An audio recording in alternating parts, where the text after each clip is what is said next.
여러분, 우리가 하나님을 기쁘시게 하려면 어떻게 해야 할까요? 엄청나게 화려한 예배? 아니면 정말 비싼 헌물? 그런 걸 생각할 수도 있죠. 근데요, 그런 것들 너머에 하나님께서 진짜, 정말로 우리에게 원하시는 건 과연 뭘까요? 오늘 바로 그 핵심 질문에 대한 답을 한번 같이 찾아보려고 합니다. 그 답이 바로 여기에 있습니다. 미가서 6장 8절. 이 말씀이 오늘 우리가 함께 파헤쳐 볼 일종의 하나님 마음 설명서라고 할 수 있겠네요. 정말 놀랍게도 하나님께서 우리 삶에 바라시는 모든 것의 핵심이 바로 이 한 구절 안에 꽉 들어차 있거든요. 자, 그래서 오늘 해설은 이렇게 진행될 거예요. 총 5개 장으로 나눠서 이 말씀을 차근차근 뜯어볼 겁니다. 하나님이 진짜 원하시는 게 뭔지부터 시작해서 정의와 인자라는 2개의 큰 기둥은 뭔지, 그리고 이 기둥들을 어떻게 세울 수 있는지, 그 방법까지 같이 한번 따라가 보시죠. 자, 1장입니다. 하나님께서 진정 원하시는 것. 이 미가 선지자가 활동하던 시대를 한번 생각해 보세요. 그때 사람들은요, 재물을 막 수만 마리씩 바치면 그러면 하나님이 기뻐하실 거라고 믿었어요. 그런데 미가 선지자가 딱 나타나서 외치는 거죠. 그게 아닙니다. 하나님이 원하시는 건 그런 형식적인 행위가 아니라 우리와 진짜 마음을 나누는 관계, 바로 그거라고요.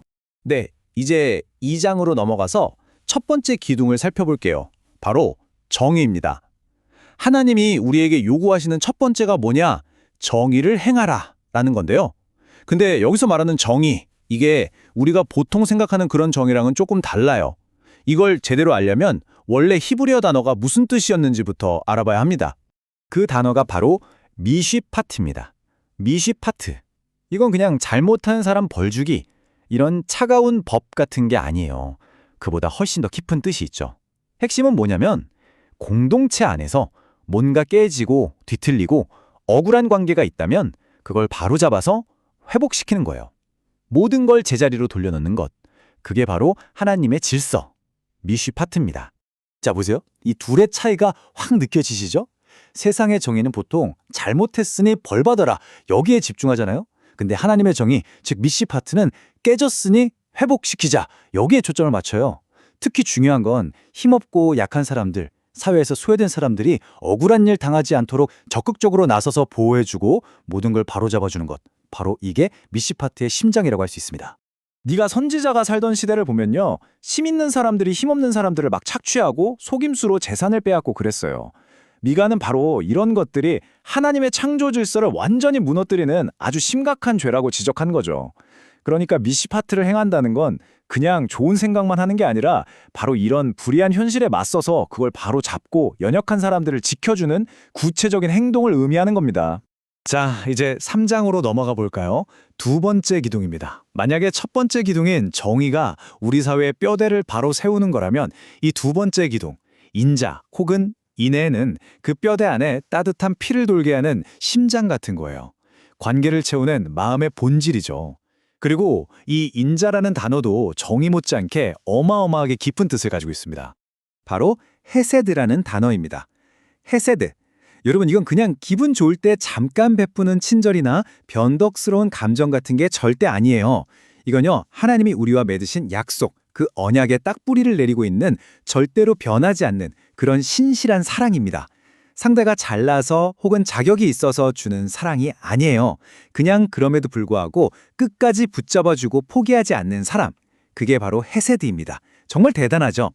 그러면 왜 우리는 이 헤세드를 그냥 행하는 게 아니라 사랑하라고까지 했을까요? 이유는 아주 명확해요.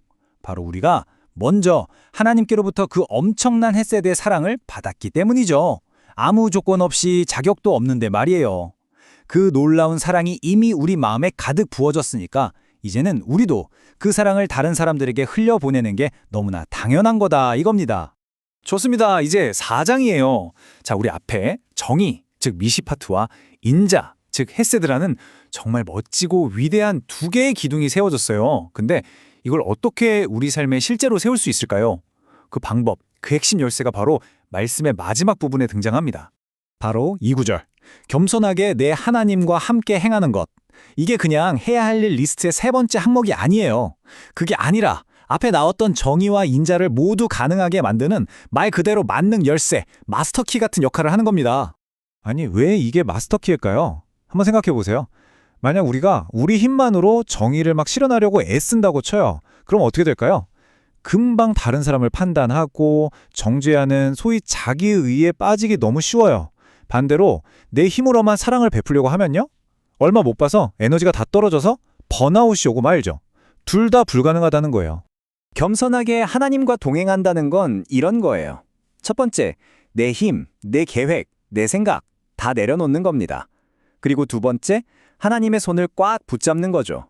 마지막으로 세 번째, 그분과 발걸음을 맞춰서 함께 걷는 거예요. 그렇게 하나님과 함께 걷다 보면요. 신기하게도 그분의 마음이 우리 마음에 스며들어서 정의와 사랑이 억지로 쥐어짜내는 게 아니라 그냥 자연스럽게 주렁주렁 열리는 열매가 되는 거죠. 자, 이제 마지막 5장입니다. 동전의 양면.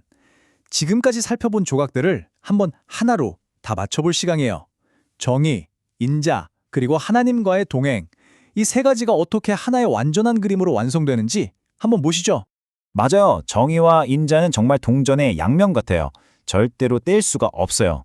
생각해보세요. 사랑이 없는 정의는 얼마나 차갑고 냉혹하겠어요. 반대로 정의가 없는 사랑은 그냥 무책임한 방종이 될 수도 있죠.